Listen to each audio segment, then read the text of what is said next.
Bonjour à tous et bienvenue pour cette nouvelle vidéo de Trader 0 à Trader Pro, les 21 étapes pour devenir un trader professionnel. Alors on commence avec un rapide rappel des avertissements liés au risque de trading. Le Forex et les CFD sont des instruments financiers présentant des risques élevés qui peuvent entraîner des pertes supérieures à votre investissement initial. Cette présentation et la vidéo qui l'accompagne sont uniquement destinées à des fins d'information et d'éducation.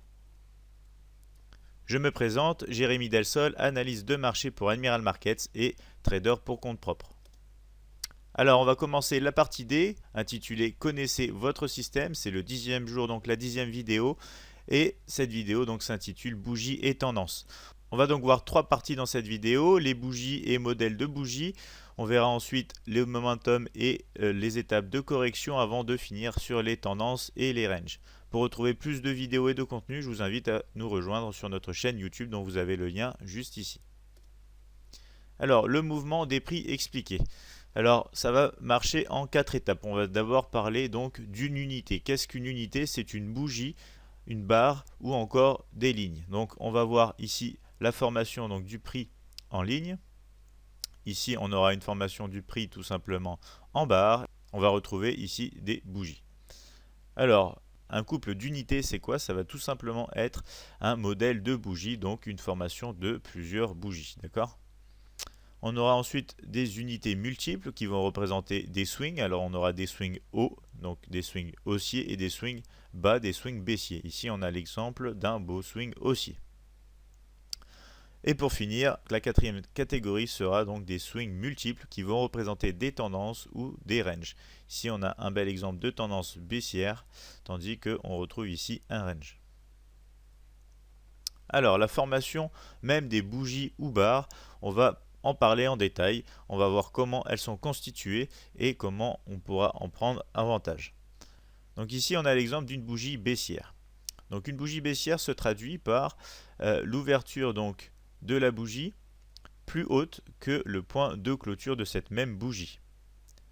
Ce qui traduit bien évidemment que le prix a baissé. Alors si on prend l'exemple d'une bougie en 1 heure, on va tout simplement avoir une ouverture ici, 1 heure plus tard on aura une clôture ici, ce qui va nous montrer bien évidemment un mouvement à la baisse.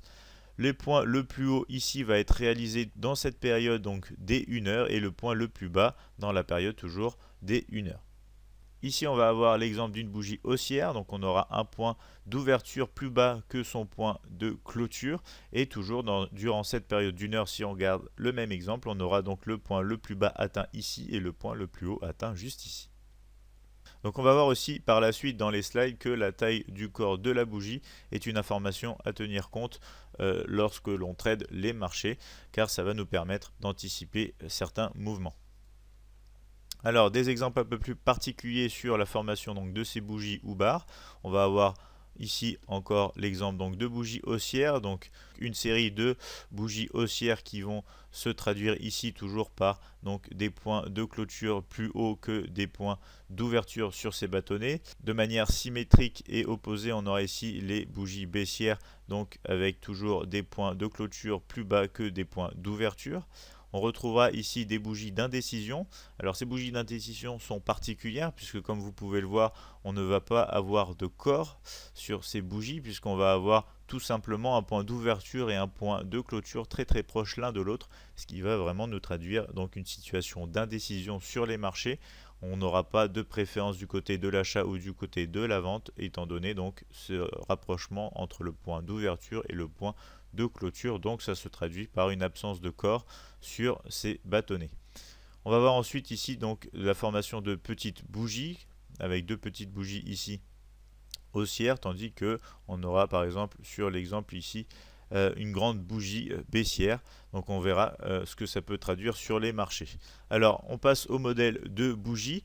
Donc le modèle de bougie, ça va être tout simplement le groupe d'une à trois bougies qui vont former un modèle. On aura des modèles bien évidemment haussiers, des modèles baissiers. Et ces modèles auront une certaine valeur puisqu'ils vont communiquer des informations importantes aux traders et notamment fournir une structure et une organisation pour un plan et une stratégie de trading. Ici, on a tout simplement l'exemple d'une mèche haussière puisque on a une grande mèche ici rejetée avant la clôture. Donc si on reprend toujours cet exemple du bâtonnet horaire, donc on aura un rejet et une clôture à la fin de l'heure qu'on aura au niveau de ce trait là. On aura notre point d'ouverture ici. Donc concrètement, ce qui se sera passé pendant cette heure, c'est qu'on sera descendu jusqu'ici avant de remonter, d'avoir un fort rejet et peut-être donc commencer à avoir une pression à l'achat un peu plus importante. Donc ça peut être le type de signal qui vont nous permettre d'anticiper un retournement de tendance par exemple. Tandis qu'ici, on aura donc l'exemple de la Bearish Engulfing Twins et de la Bullish Engulfing Twins. Donc ici, on aura un bâtonnet baissier qui va venir tout simplement englober le bâtonnet haussier précédent, puisqu'on aura un point ici d'ouverture identique au point de clôture donc du bâtonnet haussier, tandis qu'on aura un point de clôture bien en dessous donc du point d'ouverture du bâtonnet précédent. Donc un bâtonnet baissier qui va venir englober le bâtonnet haussier précédent, ce qui va traduire une pression un peu plus vendeuse sur les marchés. Et à l'opposé ici, à l'achat, on aura la formation aussi donc d'un bâtonnet bien plus grand qui va venir englober donc le bâtonnet précédent. Donc à l'achat, ce qui pourrait traduire bien évidemment le retour des acheteurs sur le marché. Alors on va parler des swings un peu plus en détail. Alors les swings, ils ont tout simplement deux options en ce qui concerne le mouvement. Une option directionnelle avec la hausse ou la baisse et une option d'évolution latérale. Donc ici on retrouve l'exemple d'un swing baissier, ici on aura un swing haussier et on aura juste en dessous donc une évolution relativement latérale, ce qu'on pourra appeler un range. Alors en ce qui concerne les mouvements directionnels, on parlera de momentum et d'impulsion, alors que pour l'évolution latérale, ce sera plutôt des zones de correction, de pullback et de retracement.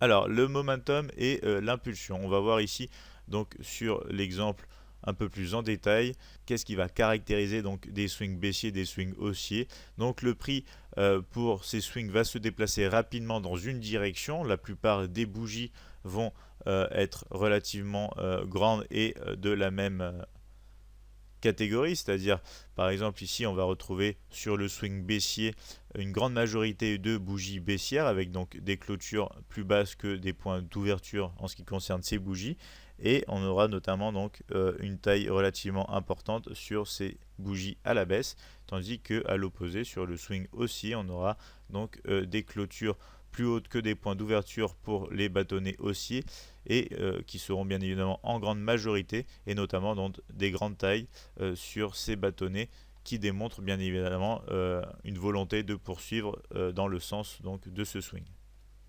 En ce qui concerne la période de correction, le prix va suivre une évolution latérale. On aura un mix entre les bougies haussières et baissières et notamment des tailles relativement plus petites, comme vous pouvez les voir juste ici, donc dans cette période de range, dans cette période d'évolution latérale. Alors en ce qui concerne les tendances et les ranges, pour les identifier, on va connecter les swings multiples. On va avoir un mix entre le momentum et la correction.